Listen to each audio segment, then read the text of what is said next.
ছোট পর্দার মাধ্যমে বিনোদন দুনিয়ায় পা রেখেছিলেন সোলাঙ্কি রায়। কয়েক মাস আগেও তাকে বলতে শোনা গিয়েছিল তিনি এখনই ছোট পর্দার কথা ভাবছেন না, কারণ তখন তার মনোযোগ ছিল মূলত ছবি বা ওয়েব সিরিজে। একসময় মুম্বাইতেও কাজের খোঁজে গিয়েছিলেন তিনি, যদিও পরবর্তীতে কলকাতায় ফিরে একের পর এক ছবি এবং সিরিজে নজর কাড়েন সোলাঙ্কি। হঠাৎ করেই দর্শকদের অবাক করে সামনে এলো তার নতুন মেগা সিরিয়ালের প্রথম প্রোমো।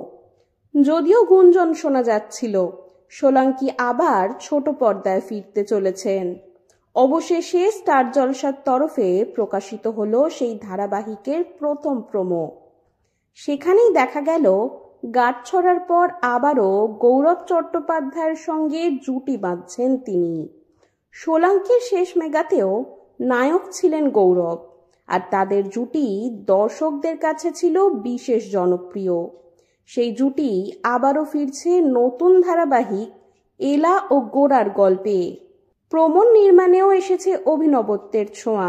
এখানে প্রচলিত ভিডিওর বদলে একের পর এক ছবির মাধ্যমে গড়া হয়েছে প্রোমোর কাঠামো। শুরুতেই দেখা যায় পিয়ানো বাজানোর ভঙ্গিতে বসে আছেন সোলাঙ্কি, পরনে গোলাপি গাউন, কখনো হাতে রবি ঠাকুরের বই, কখনো হাতে ফুল। মেগার নায়িকাদের এভাবে সচরাচর দেখা যায় না, যেন আধুনিকতা ও সৌন্দর্যের সুন্দর সংমিশ্রণ। অন্যদিকে গৌরবকে দেখানো হয়েছে কর্পোরেট লুকে। গোটা প্রোমো উপস্থাপন করা হয়েছে সামাজিক যোগাযোগ মাধ্যমের প্রেক্ষাপটে। এখানে সোলাঙ্কির চরিত্রের নাম এলা আর গৌরবের নাম গোরা। যদিও এখনো স্পষ্ট হয়নি এই এলা বা গোরার সঙ্গে রবি ঠাকুরের উপন্যাসের সরাসরি কোনো যোগ রয়েছে কিনা, তবে অনুপ্রেরণায় ছাপ যে আছে তা সহজেই বোঝা যায়। নতুন মেগার প্রোমো দেখে ইতিমধ্যেই খুশি হয়েছেন গৌরব সোলাঙ্কির অনুরাগীরা।